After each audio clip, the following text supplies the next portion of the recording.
Hello everyone and welcome to the Webinar.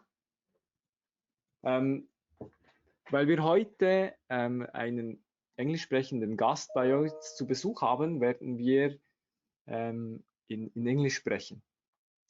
So, welcome to our 5th meetup of streaming and messaging in Switzerland.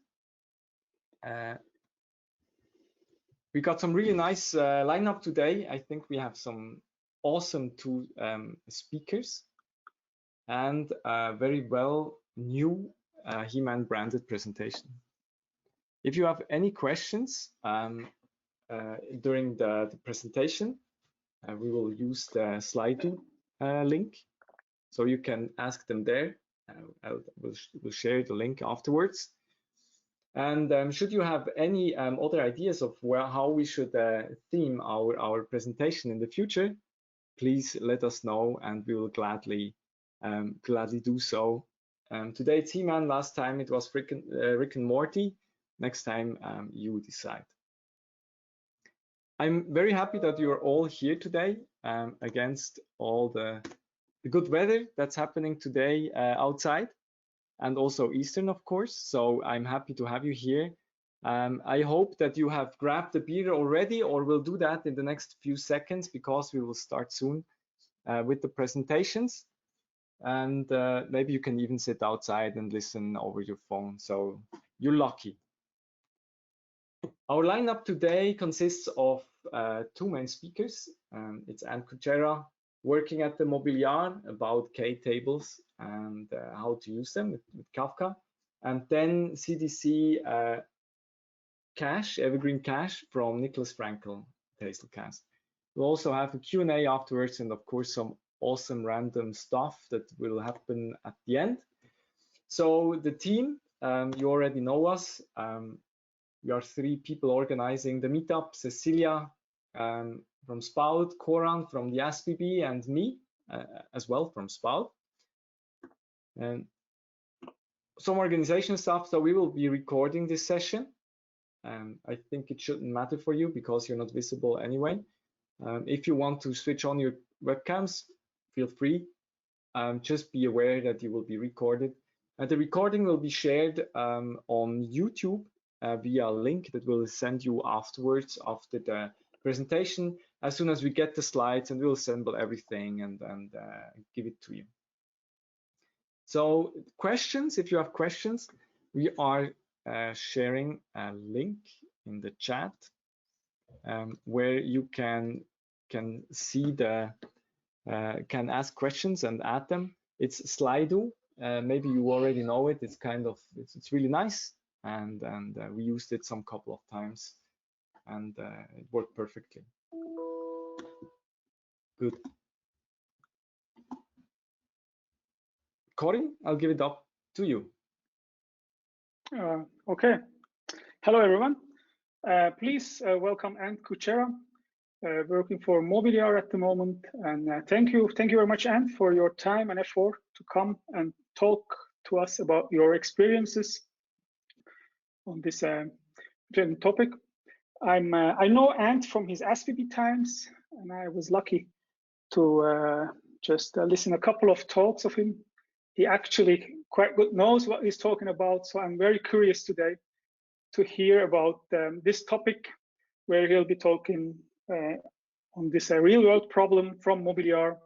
And I think this whole K-table thing is interesting for all of us, which are using Kafka primarily as a data distribution system, but just as another perspective to it. So I'll just now stop talking and hand over to Ant. Thank you, Kohan.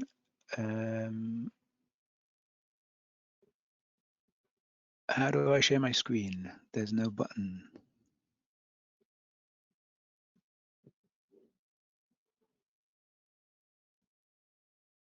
Here we go. Okay, can you see my screen? Perfect. Okay, I'll change to German because we advertised that this would be in German, but the slides are actually in English. Also ich fange an mit ein paar Stichwörter.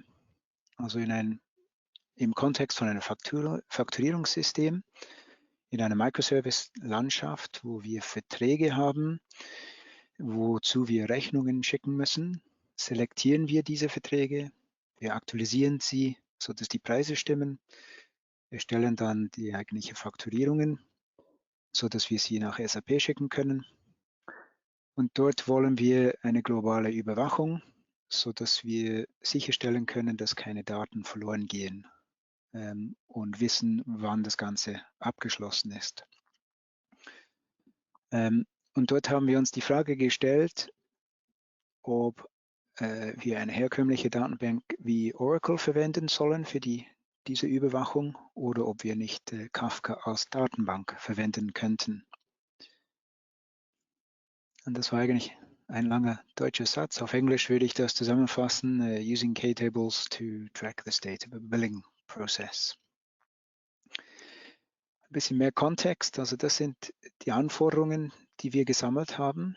Also vom Fach haben wir ganz klar einen Prozess bekommen, Daten zu selektieren, also Verträge zu selektieren, wozu eine Faktura oder Rechnung geschickt werden muss.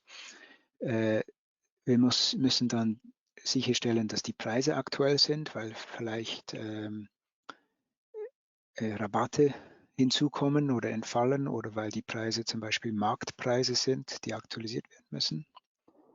Danach senden wir das Ganze auf dem Weg zu SAP, wo die Rechnungen und Mahnprozesse und solche Dinge gemacht werden.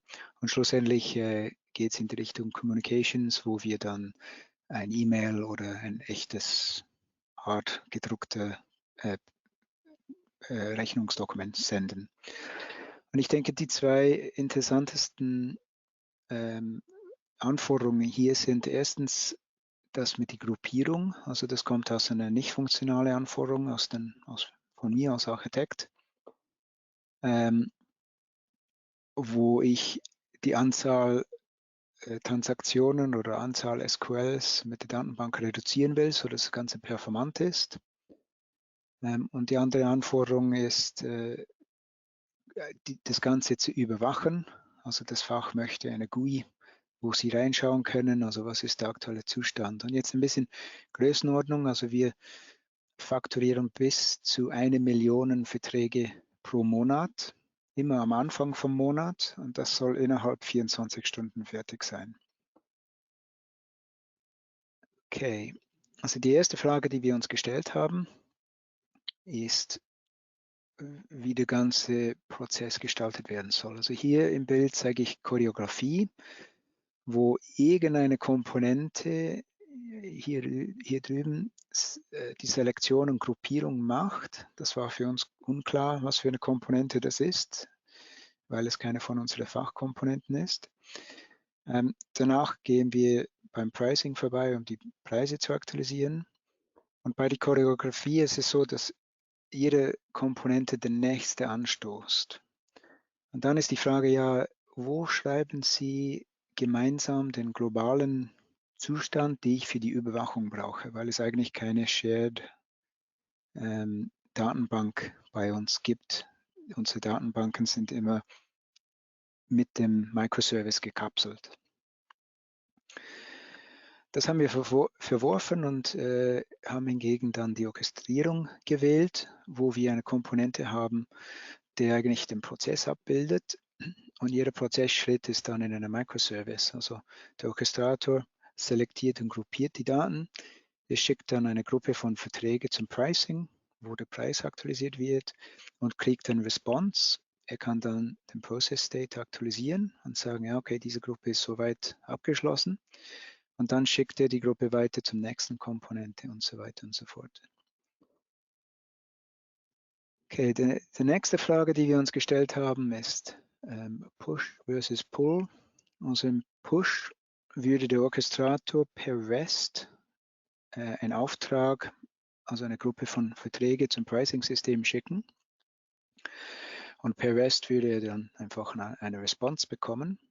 Und dann geht er einfach weiter jedes Mal. Das Problem dort ist, du kriegst kaum Feedback zu wie es dem Microservice geht.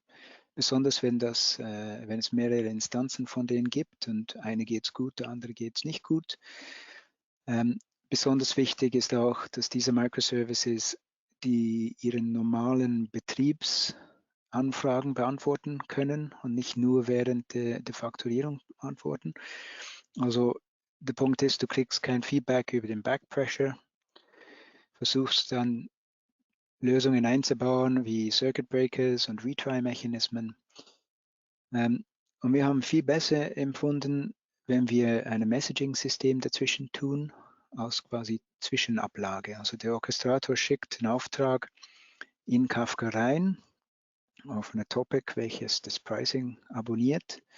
Und das Pricing-Komponente kriegt das nur im Polling, also wenn er überhaupt Polling macht, weil er Kapazität dazu hat. Und wenn man zum Beispiel hier einschränkt, dass nur 5 Threads jeweils Polling machen und diese synchron abarbeiten, dann hast du die Garantie, dass diese Komponente nur pollt, wenn er Kapazität hat, die Anfrage zu bearbeiten. Und die Responses, weil sie asynchron sind, gehen dann auch über Kafka zurück. Also der Orchestrator profitiert gleich. Er wird nicht bombardiert mit Antworten, sondern er geht einfach Antworten bearbeiten, wenn er das kann. Und die letzte Frage, die wir uns gestellt haben, ist, ob es richtig ist, den Process State hier in einer Datenbank zu tun. Eigentlich genau der Grund, wieso ich hier abends sitze, ist, weil wir entschieden haben, Kafka als Datenbank zu verwenden. Und ganz wichtig, also jeder Microservice hat eine eigene Datenbank gekapselt hier drin für die Fachdaten. Der Process State ist quasi der Zustand zum gesamten Prozess, also wie weit ist jede Gruppe, gab es Fehler, was waren die Fehler? Und Kafka als Datenbank, das heißt, diese K-Tables-Funktionalität verwenden. Ich zeige euch gleich, was das ist, aber unter der Haube ist dann einfach eine Key-Value-Store, dieses RocksDB von Facebook. Das ist die Default-Implementierung. Jetzt höre ich euch schon, also Kafka Datenbank, habe ich nicht so gehört. Kafka ist ja ein Messaging-System. Also eigentlich stimmt das nicht. Kafka bietet sehr viel mehr an. Und es bietet die Möglichkeit an, als Datenbank verwendet zu werden, indem es eine Key-Value-Store hat oder haben kann, wenn man es so konfiguriert. Man muss aber aufpassen, das ist nicht wie eine relationale Datenbank, wo man dann mit komplexe Where-Clauses und Joins arbeiten kann, sondern die Zugriffe auf diese Datenbank sind immer über den Key basiert. Und das heißt, hätte ich eine Liste von oder also eine Tabelle von Verträge und würde ich dann wissen wollen, welche Verträge sind in einer Gruppe, das kann ich nicht beantworten, außer dass ich jedes Vertrag aus dem Key Store hole. Also was du dann machst, ist, du sagst, okay, ich habe dann ein anderes Konstrukt zusätzlich, die Gruppe, wo ich dann jedes Vertrag, welches in die Gruppe ist, dort im Value speichere. Das heißt, dass die Daten massiv redundant abgespeichert sind. Dafür kann ich immer sehr schnell über einen Schlüssel wie eine Gruppen-ID zugreifen. Jetzt, um diese K-Table-Konstrukt verwenden zu können, gibt es eine API, heißt Kafka Streams API. Und das ist sehr, sehr ähnlich zu Java 8 Streams und Lambdas. Also man fängt immer an mit einer Topic, deklariert das als Source, worauf man dann Filters und Maps machen kann, wo man Java-Code programmiert, um das Filtering und Mapping zu machen. Resultiert in ein neues Stream, welches im Hintergrund auch von ein weiteres Topic gespiegelt ist. Da hat man wie in Java die Möglichkeit, die Daten zu aggregieren oder zu mergen oder so ein Reduce zu machen, um eine Gesamtzahl zu berechnen.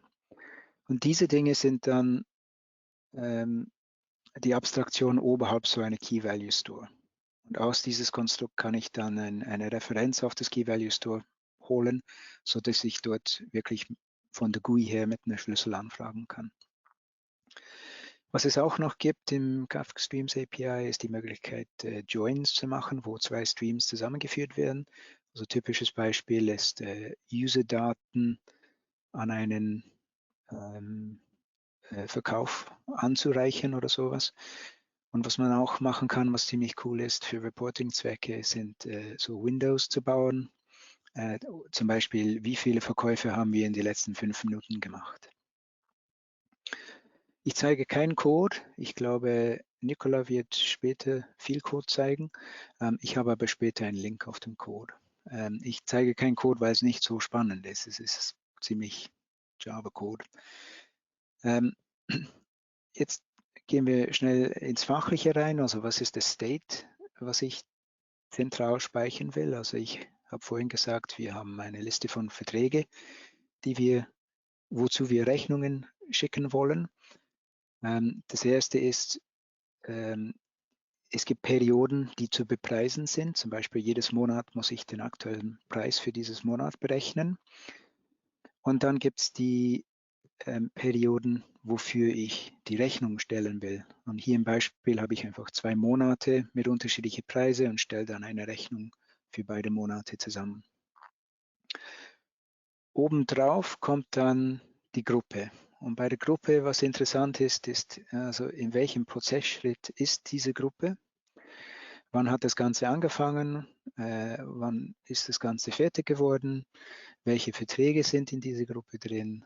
Und natürlich die ID von der Gruppe und die ID von dem Job, also der monatliche Job oder monatliche Lauf, wozu das gehört. Jetzt, um zu verstehen, also wie das Ganze funktioniert, ich finde es immer gut, wenn ich so an einen Schlauch denke, weil die Daten durch dieses Schlauch laufen oder gepumpt werden. Also hier fängt es bei der Orchestrator an, wo eine Gruppe aus Command oder Auftrag an einen Microservice über Kafka geschickt wird. Und dieses kommt immer dann als Event zurück. Und dann geht es vom Orchestrator einen Schritt weiter. Und jedes Mal, dass es zurückkommt, ist der Zeitpunkt, wo ich sage, okay, ich nehme den Prozesszustand, was ich vorher hatte, und gehe es mit dem aktuellen Resultat anreichern. Und wenn wir aufs vorherige Bild schauen, wo ich die Application State hier links habe, rechts führt es dazu, dass ich unten eine K-Table habe, wo der Gruppenzustand drin ist, also eben die detaillierte Informationen zu einer Gruppe von Verträgen, spiegelt fast eigentlich das, was links ist.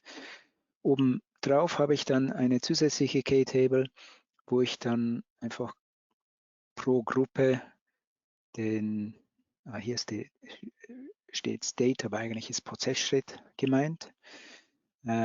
Und ich habe zum Beispiel zusätzlich die Anzahl Verträge pro Gruppe. Und ich zeige euch gleich, warum das so ist. Ich mache dann ein Demo von der Anwendung. Also hier habe ich die GUI, wo ich einfach eine Liste von die Jobs habe. Also das kommt aus der Job K-Table, in dem der GUI dort hingeht und sagt, gib mir einfach alle Key Value Pairs, die es überhaupt gibt. Ohne Filter, ohne nichts. Und wenn ich dann so auf eine klicke, sehe ich, dass innerhalb dieser Job all diese Gruppen drin sind. Man hat gesehen, wie schnell das ist. Also das ist einfach ein Zugriff über einen Schlüssel, geht super schnell. Und wenn ich dann auf eine Gruppe klicke, kriege ich unten die State aus dem zweiten K-Table, wo ich sehen kann, welche Verträge sind drin und was ist der Zustand. Also hier wurde er schon bepreist und eine Rechnung wurde erstellt mit dieser ID. Ich sehe auch, wenn es angefangen hat und wann es fertig war. Was ich auch habe, ist ein Haufen Verträge, so ein Haufen Gruppen, wo nur ein Vertrag drin ist. Das ist, weil er immer mit 100 anfängt und wenn er dank meinem Chaos Monkey in einen Fehler läuft, geht er das aufsplitten und nochmals einzelwertig versuchen. Und diese können ja auch scheitern. Also hier habe ich ein Beispiel, Ich habe die Gruppe angeklickt, die GUI springt ein bisschen hin und her, aber hier sehe ich Failing for Test Purposes. Das ist, wie mein Chaos Monkey Hallo sagt. Und ich könnte dann über den GUI, nachdem ich dieses technische Problem gelöst habe, diese einzelwertige Gruppe einfach nochmals in den Prozess schicken. Und das Ganze schaut so live aus. Ich lösche schnell die Rechnungen, die ich heute erstellt habe, und lasse das nochmals laufen. Man sieht hier, wie dann innerhalb dieses Job die Daten jetzt sich bewegen werden. Und man sieht also unten, welche Gruppen schon gebildet wurden. Und der fließt nicht ganz so schön, wie ich es mir gewünscht habe. Das hängt damit zusammen, dass er aus Effizienzgründen Zeug zurückhält und dann in größere Pakete über den Netzwerk schickt. Aber man sieht hier, wie sich das Ganze aktualisiert und dass Gruppen in unterschiedliche Prozessschritte sich befinden. Ja, und das dauert irgendwie 2-3 Minuten, bis das Ganze fertig wird. Das ist jetzt nicht mehr so interessant, außer wenn der Chaos Monkey zuschlägt, wie wir vorhin gesehen haben.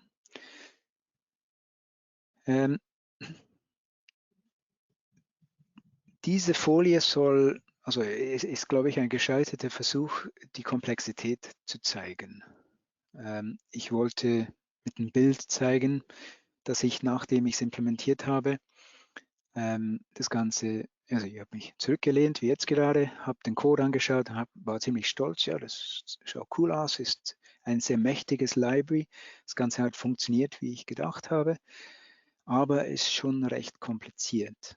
Und der Grund dafür, ich habe hier mit dieses Bild versucht, jedes Element, das ich von der Library verwenden musste, um meinen Prozess hinzubekommen, wie ich es mir gewünscht habe. Also das Ganze fängt hier zentral an in der Billing Application, welche dann eine Gruppe auf den Weg schickt, indem er es auf eine Topic schreibt.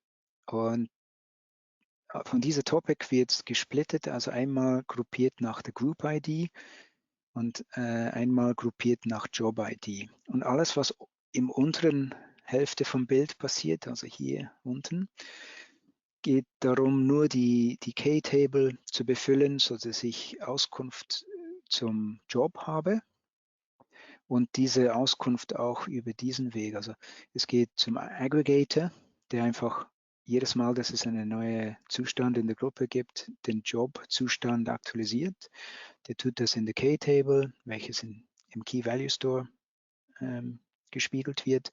Es geht dann über diesen Weg hier über ein paar Topics bis zum GUI hoch, sodass wir den Live verfolgen können. In der oberen Hälfte, wo die Gruppen bearbeitet werden, geht es auch so über einen Aggregator, der einfach den Merge macht, den aktuellsten Gruppenzustand in den K-Table zu bringen.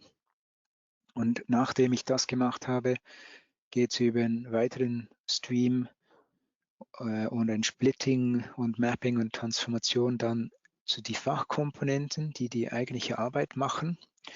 Diese schreiben dann zurück in Kafka und das fließt dann also direkt wieder über den Billing Application, wo er dann ein Read macht auf den Store, um den Zustand zu bekommen und schickt das dann auf den Weg fürs Merging. Also schaut recht kompliziert aus, aber wie gesagt, es ist ganz mächtig.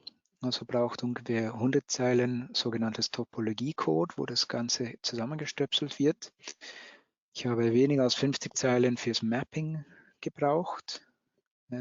Also Mappings von Eingangs-DTOs auf diese Zustands-DTOs oder von Zustand-DTO auf ein Auftrags-DTO.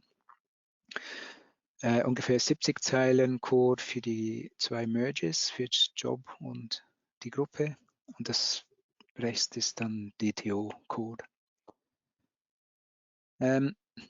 Schnell, was ich gern gehabt war, war die Mächtigkeit von der Library und dass das Ganze funktioniert hat. Also es braucht eine andere Denkweise, um das Ganze hinzubekommen. Das war ziemlich cool.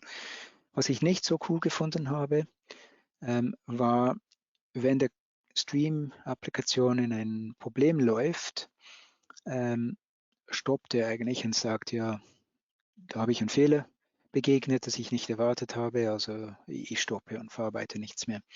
Und das ist konfigurierbar, man kann Exception Handlers überall reintun, aber bis man das weiß und bis man das gemacht hat, kann es beim Integration Testing ziemlich schmerzhaft sein. Ich habe hier Quarkus verwendet, was sehr schnell wieder neu startet, also das ist eigentlich kein großes Problem gewesen. Was mich mehr gestört hat, ist beim Debugging, wenn ich zum Beispiel im Aggregator einen Debug-Point gehabt habe, um zu schauen, ob meine Aggregationslogik funktioniert. Nach ein paar Sekunden hat Kafka unter der Haube gesagt, schaut aus, wie wenn da nichts verarbeitet wird, ich mache eine Rebalancing. Und dann kommen die Nachrichten einfach nochmals. Das ist auch konfigurierbar, da kann man die Zeit erhöhen, bis er dann so eine Rebalancing macht. Aber einfach am Anfang, out of the box, passiert das für mich zu schnell. Das Ganze ist auch wirklich komplett anders wie eine gewöhnliche REST-Landschaft. Das heißt, erwartet nicht, dass gewöhnliche Dinge out of the box funktionieren. Also die meisten haben Adapter, um mit Kafka zu arbeiten, aber so besonders Telemetrie oder Security funktioniert nicht, wie man das eigentlich am Anfang möchte, besonders so, um ein Trace zu bekommen, wie eine Gruppe durch die Landschaft verarbeitet wird. Dazu muss man Zeug bauen. Also man muss das einplanen, wenn man so ein Projekt startet, dass das nicht einfach so gratis ist, wie bei REST oft der Fall. Eine weitere Sache, die mir nicht so gefallen hat, war, wenn ich mit einer normalen Datenbank arbeite und dann bei einem Lasttest einfach zu viel Schrott habe und möchte von Null anfangen, da kann ich mit einer Truncate Table sehr schnell die Tabelle löschen. In Theorie geht es auch schnell mit Kafka, weil ich einfach die Topic lösche und wieder anlege. Aber abhängig von die Infrastruktur und die Security und so kann das schon ein bisschen mehr mühsam sein. Und ich habe die Erfahrung gemacht, dass er nicht immer sofort im richtigen Zustand war, manchmal ein bisschen verwirrt war und ich musste mehrmals den Anlauf gehen, das Ganze zu löschen. Ein Ziel, das ich mir gesetzt habe, war die Performance zwischen RocksDB und einer normalen Datenbank zu vergleichen, mit der Theorie, dass RocksDB mit dem Schlüsselzugriff sehr schnell ist. Aber ich habe das eigentlich die Idee verworfen, weil wir gehen langsam Richtung Cloud, wo wir dann kein zentraler Oracle haben werden, sondern einfach pro Microservice eine Datenbank und dann in Theorie ist das wahrscheinlich vergleichbar schnell mit RocksDB. Also der Punkt war, ich konnte jetzt heute keine aussagekräftige Antwort haben oder erzeugen, also habe ich gesagt, okay, das lasse ich für den Moment sein. Weitere Dinge, die man überlegen muss, ist Retention Time. Also grundsätzlich auf dieser Folie geht es darum, wie lange sind die Daten in Kafka. Also man kann mit der Retention Time sie unendlich aufbewahren.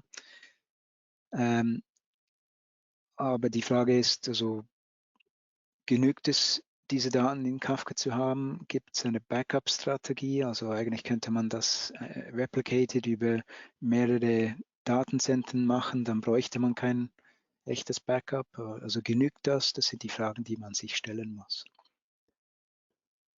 Ich habe dann einen Link auf dem Code, falls ihr das anschauen wollt. Ich weiß nicht, wenn ich 2 Minuten noch hätte, könnte ich schnell den Code zeigen. Sonst lassen wir das für heute.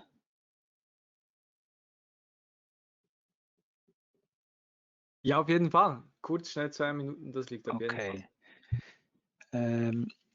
Also ich habe hier, das hier ist, wo die ganze Topologie aufgebaut wird. Also Topologie ist die Name, die Sie verwenden, zu beschreiben, wie der Prozess ausschaut. Also hier fängt es an mit einer Topic, der voll von Groups ist. und ich sage ihm, ich möchte das per Schlüssel gruppieren, und weil ich es gruppiere, kriege ich eine K-Table raus, wo ich eine Aggregate-Funktion aufrufen kann. Das ist wie in Java 8, wo ich eine Summe bilde. Und um eine Summe zu bilden, brauche ich einen initialen Zustand. Also hier habe ich einfach eine leere Group Entity genommen. Und dann gebe ich an, dass ich den Groups Aggregator verwende. Das Rest geht nur darum, das in einen Store zu bringen, und da ist so beschrieben, wie die Datei dahinter heißt und so Zeug, oder ein Peak verwende ich, um ein bisschen Logging zu machen. Nicht so interessant. Und wenn wir den Aggregator anschauen, also der kriegt einen Schlüssel, einen Wert und dann der Wert, der aktuell im K-Table, also im Key Value Store liegt. Und ich darf dann machen, was ich will. Ich mache hier dann einfach einen Merge und das Ganze resultiert dann in eine neue Gruppe, der einfach den aktuellsten Zustand beinhaltet. Das Ganze ist übrigens Kotlin, deswegen steht hier nicht Return, aber die letzte Zeile hier in dieser Funktion ist, was retourniert wird. Ja, also falls ihr Fragen habt, beantworten wir die am Ende. Ich habe vor, auch einen Blog über das Ganze zu schreiben. Aktuell habe ich noch nichts geschrieben. Und wenn ihr direkt Fragen oder Kontakt aufnehmen wollt, könnt ihr mir unter diese E-Mail-Adresse erreichen. So, das wär's.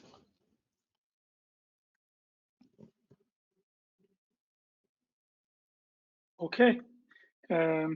Besten Dank, Ant. Thank you very much, Ant. And guess the questions we'll take at the end together. So you'll have the option to put your questions into Slido after Nicolas' talk. Just check that. So, and now let's welcome Nicolas Frankel. I hope the pronunciation is okay. The pronunciation is perfect because I have a French first name, I have a German last name. I work with a lot of different colleagues with different nationalities. So to be honest, I don't care that much anyway. So Nicolas is fine. The rest is just like bonus. Okay, bonus. Very good. Well, also to you, thank you very much for coming and having your talk to us here. Nicolas is working as a developer advocate at Hazelcast at the moment, which is a very cool product, by the way. And he'll be talking about CDC backed up evergreen cache, as far as I understand it correctly. And also CDC is a popular integration pattern in the Kafka ecosystem. I'll have some experience with that in form of the JDBC connector, which is kind of a poor man's CDC. But I'm curious what Nicolas will show us at the moment. So, Nicolas, what is yours? Thanks. I really like the fact that Ant showed Kotlin code because I also love Kotlin. So that's really good to see people using Kotlin in production. Really love it. So yeah, I'm Nicolas Frankel. I've been a developer or architect or whatever for 20 years. Well, I've written code for 20 years, and I'm quite interested in data and data streaming and all the stuff that goes around.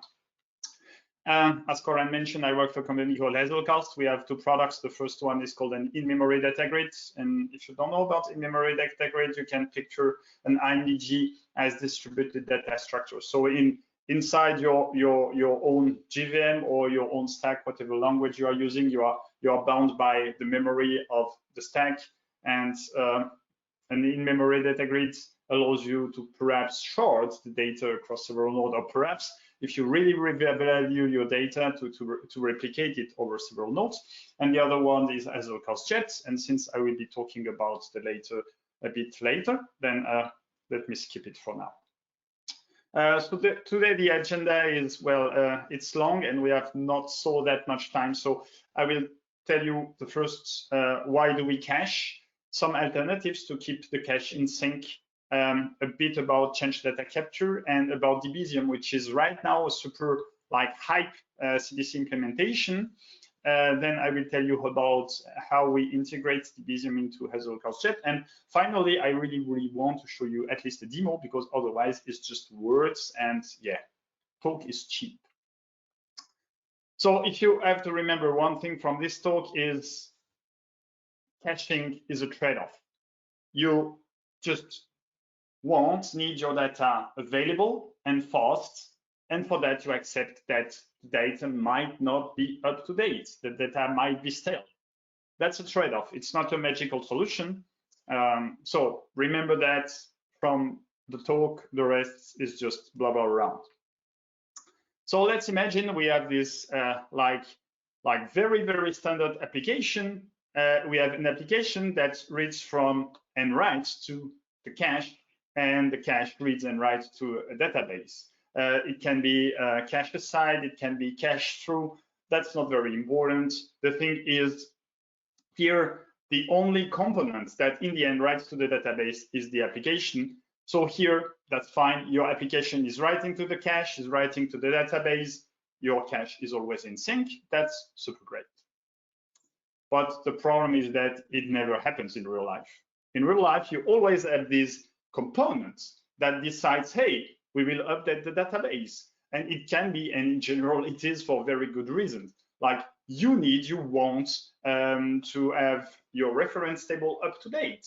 So you have a bad job, for example, that writes every day the list of countries, because countries might change, or your list of customers, or your list of any reference table that you might have. And now, when your application reads from the cache, well, the list is not up to date, and you've got stale data. In some cases, it's not an issue. In some cases, it might be a big issue. And so the biggest problem is, how do we keep the cache synchronized with the database? The database is the source of truth, the cache is direct data. How do we keep both in sync? And you might know these quotes that there are two hard things in computer science: naming things, cache invalidation, and off-by-one errors. And of course, this is supposed to be a joke. And of course, online, it's much less funny than expected, because I cannot see people smiling. But I hope that at home, you are at least like smiling a bit. And yeah, just a slide about semantics. There is cache invalidation and cache eviction. You must like separate the two things. In both cases, you remove items from the cache, but for two different reasons. The first one is cache eviction. So in general, when you are a software developer and you need to cache stuff, you use a hash map. Well, hash map in Java, dictionary in Python, or whatever. Again, depends on your stack. There are different names, but you implement it yourself and you feel very powerful. You feel smart because, hey, it's just a key value store. But then you notice very fast that professional caching solution, they generally allow you to limit the size of your hash map, because like if you use a hash map, well, it can go bounded and it can take a lot of memory. So every time you need to use a cache, please use like a professional caching solution. It doesn't need to be Hazelcast. You don't need to pay for it. It can be open source. There are very good solutions. Of course, Hazelcast is one of them, but please use one.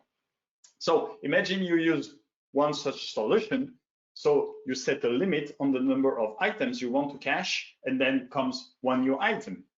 So what should you do? You should probably remove one of the existing items. And this is cache eviction. And for that, actually, there are several strategies. Most caching providers, they provide you with pluggable strategies. It can be less frequently used, least frequently used. You can have like dedicated priority on each item. That depends on business rules. There can be a lot of different solutions. The most popular are LFU and LRU. And then there is cache invalidation, and actually it's related to the time to live. And that means that when you put an item into the cache, you set a time to live. So how long is this bit of data not stale? How long does I accept this bit of data that I can access it and I can consider that it's fine? And this is a cache invalidation, and it's very, very hard problem.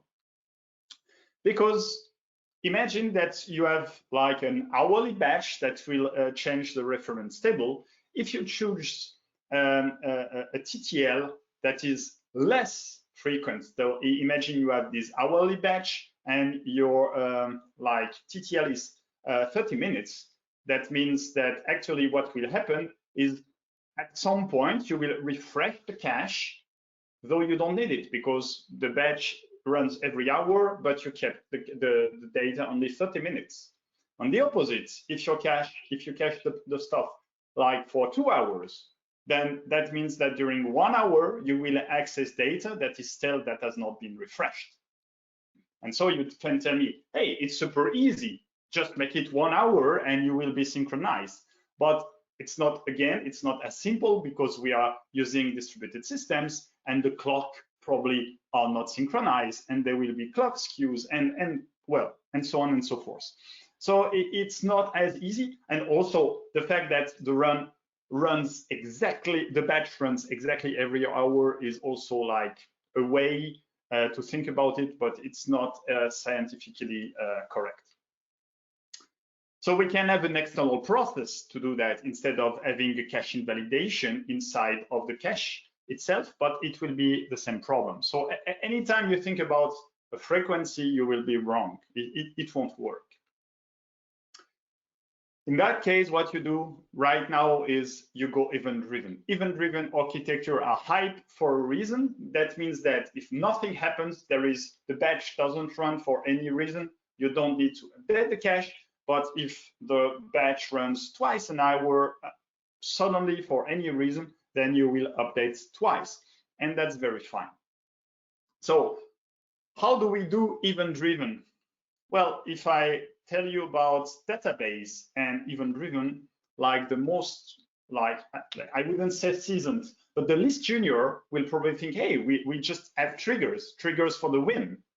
The problem with triggers is not all database management system implement them. And the other is in general, well, all the time, the triggers, they are designed to handle something that is inside the database itself, but not outside. And here, the cache is outside the database. So I will skip, normally I have a few slides, but I don't have that much time. But let's say that the solutions you can find are implementation dependent, they are very fragile. And as a consultant for 20 years, I can tell you, I don't want to be the one to maintain it or to debug it. And in any organization, you will need somebody to do that. It will be the developer, not really. It will be the ops person, not really. Database administrator, not really, because it touches a lot of different components that run across organizations. So unless your organization is like organized into like microservices, 2 pizza teams, whatever, it's going to be a nightmare. And also if you call triggers too frequently, it can be really, really resource consuming. And now we have this like new concept, which actually is not new at all, called change data capture. And change data capture is the exact opposite of event sourcing. So in event sourcing, what we are doing is instead of storing the state, we are storing events, and then we can recompute the actual state by running every event in order. And of course, you need snapshots every now and then, because if you run from the beginning of the universe, then it will take like too long to compute the stuff. So this is event sourcing. We we store events and we make the state out of it. Change data capture is the exact opposite. So we keep the state as it is and we create events out of it. And actually, you might already have used or even implemented change data capture before, because when I did research for this talk, I always check the Wikipedia article, because Wikipedia is a source of truth of all universe. And you can, on Wikipedia, you can see that they flag polling plus specific columns as change data capture already, or triggers, it's already change data capture. But as I mentioned, right now, that's not the real way. The more modern way to do change data capture is actually to do log scanners. So log scanners, it's not we write a log file by ourselves and we read it. It's about how the database are working. And there is a very interesting blog post by Martin Kleppmann. And Martin Kleppmann is the guy who wrote Designing Data Intensive Applications. Really, really a good book. I read it once. I probably need to reread it like every year or perhaps every 6 months, because it contains so much. If you are working in the realm of data, it's really, really rich, very interesting.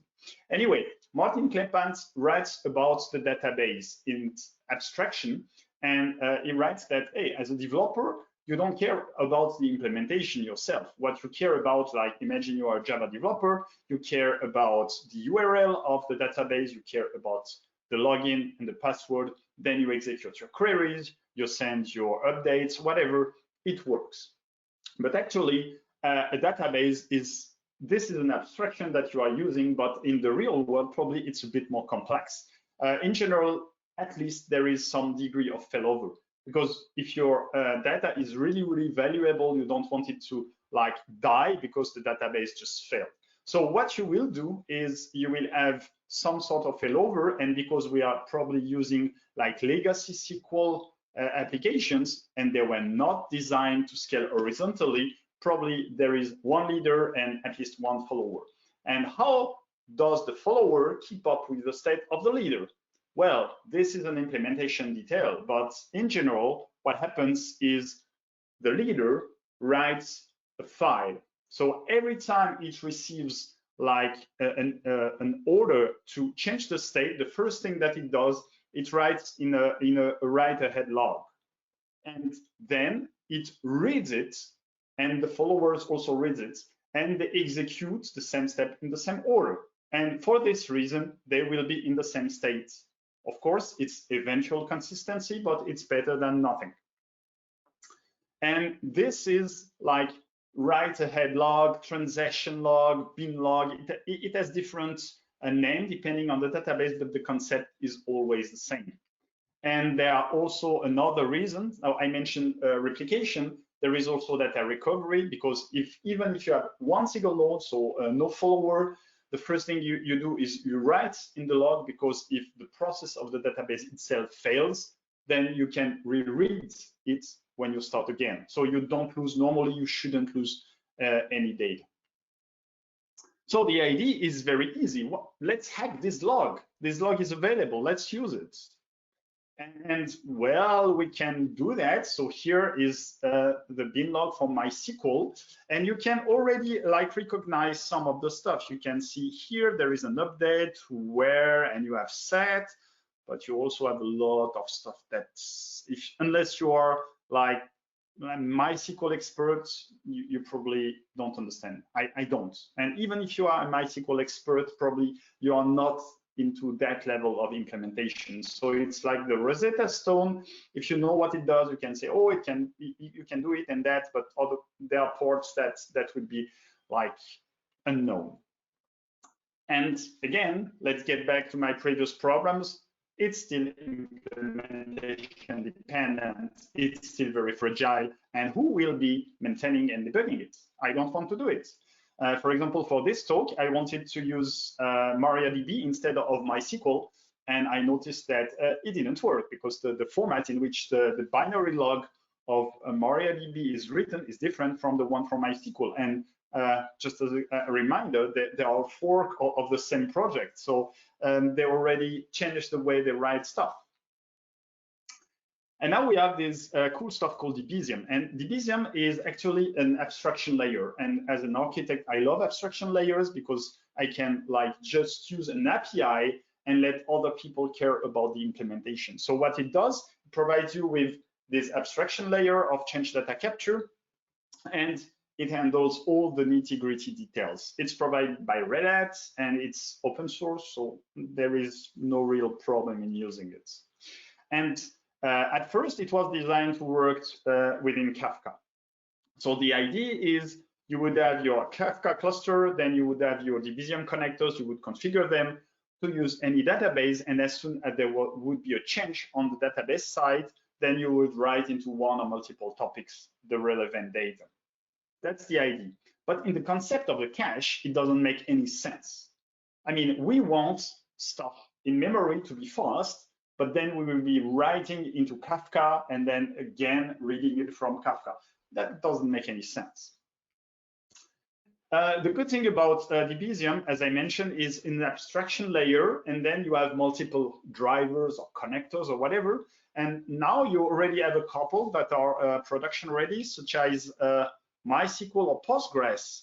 But you even have NoSQL ones, such as MongoDB. I didn't use them. Also, if you are in the process of migrating your data and you don't want any zero downtime, that's super cool. You can have DB2. And in incubating, and this one, in my opinion, is very close to the release date, is Oracle. So you can use this abstraction and handle nearly a good market share of the existing database. How do we leverage that? I told you, hey, not always use Kafka for streaming, because you will write to disk, and sometimes you just don't want or don't need to write to disk. So Hazelcast Jet to the rescue. It belongs to the family of stream processing engine. The idea is that by default is distributed. Very important. It's in memory by default, so it will all the computations will be in memory. It's also open source. We have a Jet Enterprise offering, of course, because somebody needs to pay my salary. But everything that I will pay, that I will show you, sorry, is actually free and open source. So I won't show you any professional feature. The idea is like any stream processing engine, you can read from sources and you can write to targets, and then in between you can add additional data, you can combine data, you can have aggregation, you can have transformation. I mean, they're all the same. Let's not fool ourselves. But the important stuff is the default connectors. So for example, of course, we can read from IMDG, we can read from Kafka, we can read from databases, from files, and if we can write also to the same. And if something is not there, we have the API, you can write your own, it's not hard. By default, we have 2 deployment modes. So if you are a Java developer, life is super good because it's just a library. You can use your POM or your Gradle.build, and you just add it as a dependency. And when you start your application, you start the nodes, and then there will be auto discovery, so that, hey, they will try to discover each other and they will create a cluster. This is very nice when you start. You can toy with it for a long time, but as soon as you want to be serious about it, you will notice that, hey, I cannot scale my application and my cluster independently, and I cannot configure my JVM independently. So what you will want to do at some point is you want to decouple your cluster and your application. When you do that, you also have another benefit is you don't need to write Java code, because we have different bindings for different languages, such as Python, C#, C++, Go, and Node.js. So the idea of this stream processing engine, again, they all mainly work the same. You have those 2 concepts here. I will use the semantics of Jets, but they might have been different. The first thing that you want to do is to write a pipeline. The pipeline is, hey, I will read from this source, I will write to that target, and in between I will have such transform. Then what you do is you send this code to the cluster. Once the cluster receives the pipeline, it transforms it into a job, and it knows the topology, so it can send the workloads, shard the workload among the several nodes. I mean, it's responsible for the flow logic. Of course, some steps might not be parallelizable. Then you can say, hey, this step should run on a single node, because we can just not run it in parallel. There will be issues. Well, I've talked a lot. Now let's get back to our use case, because we've got all the pieces. I will be keeping the same architecture. That's very important. I don't change the existing architecture. What I will just do, I will just add an additional cluster. In that case, it will be a single node because yeah, it runs on my machine. And this node will actually like read from the bin log and write to the cache. So that every time there is this stupid component that changes the state of my database, the jet will be able to read it, to write it down into the cache so that my application will always benefit from this evergreen cache. So talk is cheap, show me the code. So here I have written a Spring Boot application. This is not very important. I don't know here if you are Java developers or whatever, but I hope that it will be clear enough. I have this repository that accesses the database, and I have two cache. The first cache is actually an entity cache. And so the key is the like primary key of the entity, and the value is the entity itself. The second is the query cache. So I'm trying to emulate Hibernate so that I have like a query, and the key is the query, and the value is the list of all primary keys of the return entity. So when I do a request, I will execute the find all. I have this, like, I will have a single key because it's just a demo application. So I will have this query. The first thing that I do is, hey, I will check the query cache to check if this key exists. If it exists, what I will do, I will get the keys, I will unwrap the keys because I will have a single column with different values. And what I will do, I will get the keys from the entity cache. If not, meaning I never used the cache so far, I will like access the database, and well, I will like create my entities, but more importantly, I will put every entity into the entity cache, and I will put the query into the query cache. And when I save, of course, I update the cache. So this is what it does. It's a Spring Boot application. As I mentioned, here it is. I've already Dockerized it. I've already started the Docker Compose. And as you can see, that's the reason why I'm the developer and not a designer, because it looks super ugly. It works. So what I'm doing is when I do a save, I'm using the pattern like post redirect get, so it refreshes everything. Good enough. So now what I want to do is I want to emulate this batch that changes the database. So here I have something called update application, and this update application is just like a Spring Shell application, and it needs to be built, of course. There is always time for that. And now what I can do is hey, what's the state of the database? And right now the state of the database is Johnny, Jen, and John. Great. Now I will sneakily change, let's say, row third, the third row with Robert.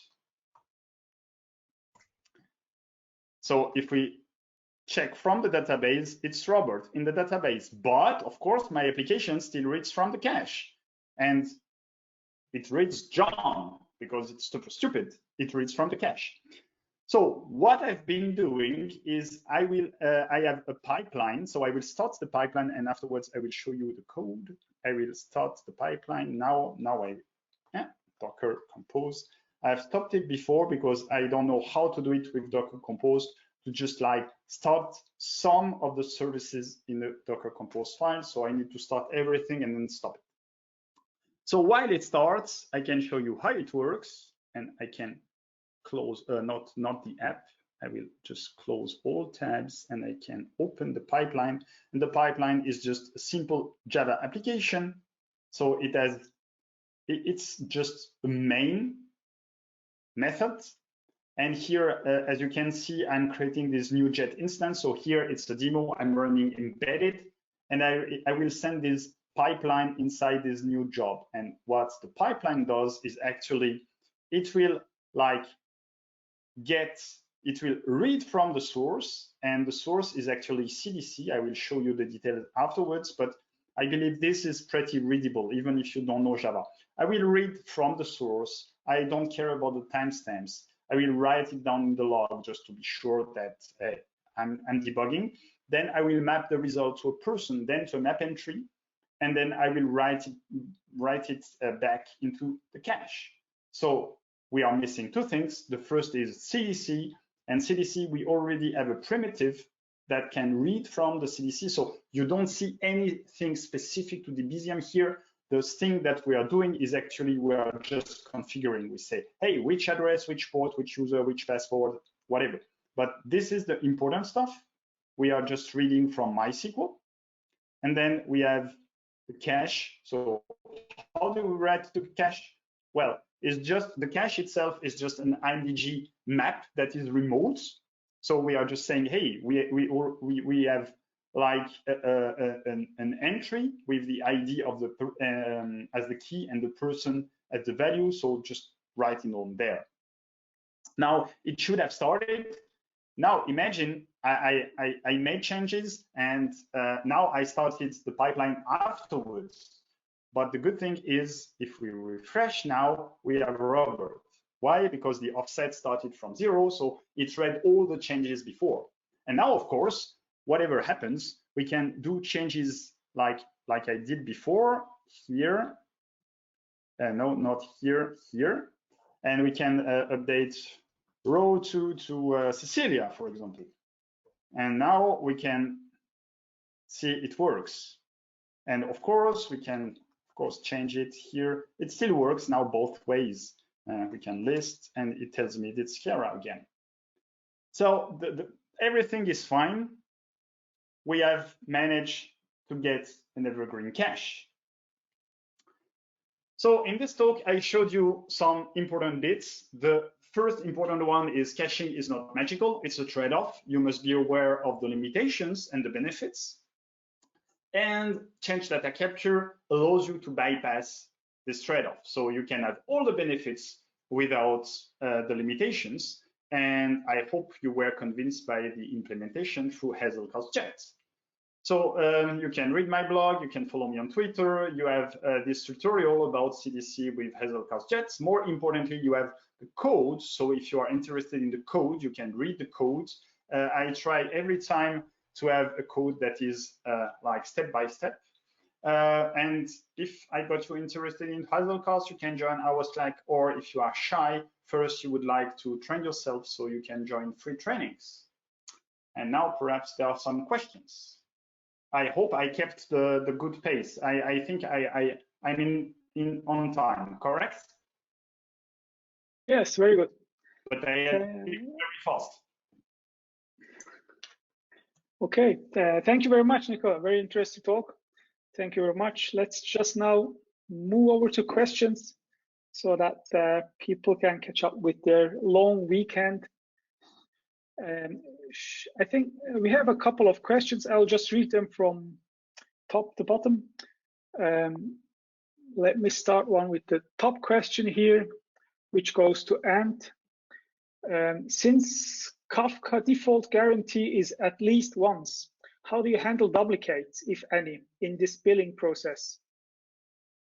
It's a very good question. And one of the central parts of the architecture is that everything is idempotent, so that we can process the same data again without side effects. Okay, thank you. I guess this answers the question. So I'll move to the next one, which is from me, by the way. So if you have this K-table approach running in production, whatever that is, but do you have hands-on experience with what Streams does in case it has to do a recovery because your local state crashed? Do you understand the process there? Yeah, so under the hood, Kafka uses a topic to keep the latest state for each key, as well as putting everything into RocksDB on a local file system. If the local file system is corrupt, which happens if you use a stateless pod in Kubernetes, then it just takes extra time while the pod is starting to read all the information out of the Kafka topic which it has in the background. And in one case where we had where we have many megabytes in a K table, we just use a persistent volume so that the startup time is still quick. Okay, thank you. Next question, did you think about using KSQLDB instead of K-streams, or probably complementary? Example, given KSQLDB 0.15 supports multi-key pool queries. Yeah, I have a different talk which I've done for KSQLDB. Basically, KSQLDB is a way of declaratively writing a stream. You just use SQL kind of like similar statements, and under the hood, it starts up a JVM, which is programmed using the Stream API. So everything that I did in theory, you can do with KSQLDB, but all the aggregation code that I have, you would have to still write in Java, and then you can define that as a so-called user-defined function, which you compile into a jar file, which you deploy it with the KSQL so that it can be used at runtime. So you would still end up having to do some programming. I think KSQLDB is much better for a lot of use cases we have where we're filtering data. So we tend to start with a topic which has very large events. And then for security reasons, we want to restrict the amount of data that we send to certain microservices, for example. Okay, thank you. Next one, did you use K-table or global K-table? How many partitions did you have per topic? And how did you handle data quality? That's quite a general question, yes. Yeah, that's a very good question, because actually I used global K-tables for when the GUI is making a request, because if I have several pods, I need to guarantee that it doesn't matter which pod the request goes to, I can provide the data. But for other cases, I didn't use a global K-table because the overhead is a bit more. And the difference for the people who don't understand that, out of the box, a K-table is basically just data in a partition. And so you only have the data locally from the partitions to which you subscribed, and you don't have the data from other partitions. And in a case when a JVM receives a request which is general and has to be answered for all partitions, that's when you tell the API, okay, I want to use this case, I want to change this table into a global table. And so under the hood, it just ensures that all of the partitions are subscribed to, and not just the ones which it would do out of the box. Okay, thank you. I guess this answers the question. Then we have two last ones. How many messages can you process per minute through the central orchestrator? And just let me see, how do you partition the data? To the first question, for this case, we're doing a load test this next week after Easter, so I don't know. And in this case, I partitioned the data by using the key, either the job ID or the group ID. And you always have to make sure with Kafka that you have more partitions than you have instances or threads, because otherwise you have threads or instances which have nothing to do. So somewhere around 50 is a good number. Okay, thank you. And see, now a question for you, Nico. That's, do you know how the Oracle log reader is implemented, which is kind of competing against the Golden Gate product, which is expensive, like, I don't know? I don't know, because honestly, if I haven't played with Oracle, because I would need a license And well, whereas MySQL or Postgres, you just install it, is open source. So I didn't play with Oracle, so I cannot answer the question. The only question that I have, I cannot answer. Shame okay, me. let's see there. There is one last question. Maybe let's just hope that the lawyers aren't on the way to their doors at the moment. But the last question from Francisca. Did you ever consider using Spring Cloud Stream? What do you think about? I guess the question is for Ant or for me. Well, I don't know. I'll just drop it. Feel free to answer. In my department, we don't use Spring at the moment. And in my case, I use Spring a lot. I love Spring.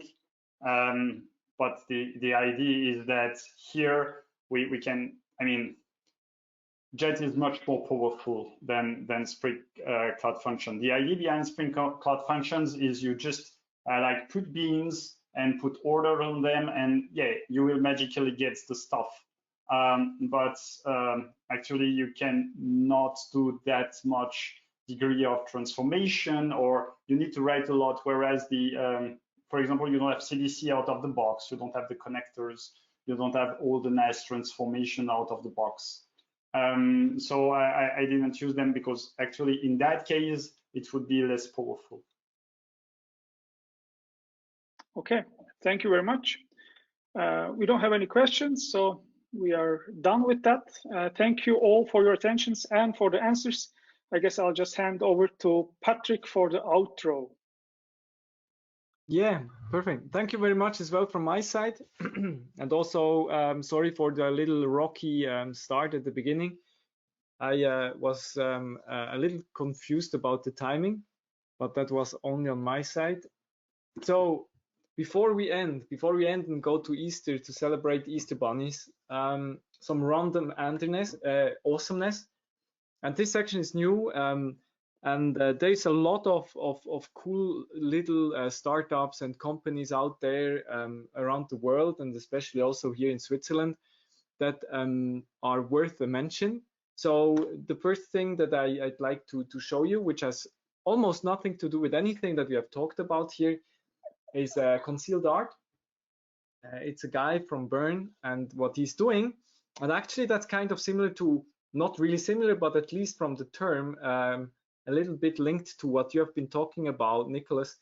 What he does is he tunes into the stacks of the Nintendo Entertainment System, the NES or the Sony or some pinballs even, and he measures the stack usage and plots it on a poster that you can hang on your wall. So that is some really nice nerdy art, I think, and I actually got one myself. It looks awesome. So that's cool, and I thought I'd share it here.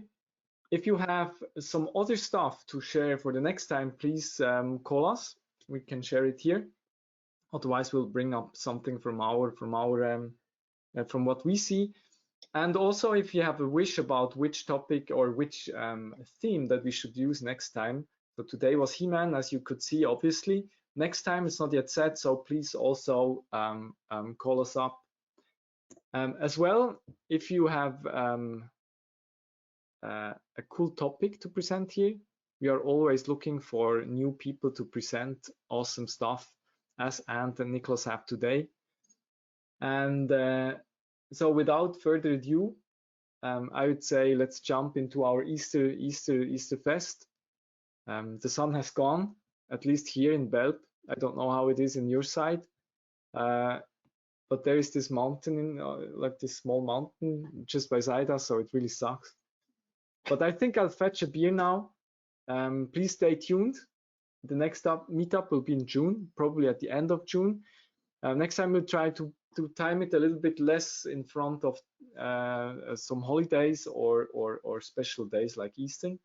So thank you very much for being here and for staying. And I wish you all a very great weekend. If you have anything that you would like to ask us or send us, please use our email addresses or Twitter or LinkedIn or whatever you like. And thank you again very much, Ant Kutschera and Nicolas Frankel, for your awesome presentations. It has been great, as always, and I wish you a very pleasant Easter long weekend. Enjoy. Ihr auch. Tschüss. Thank you, guys. Ciao. And here comes speaking German. Iras Türkçe konuşuyorum. Thanks for the last word. See you guys. Ciao.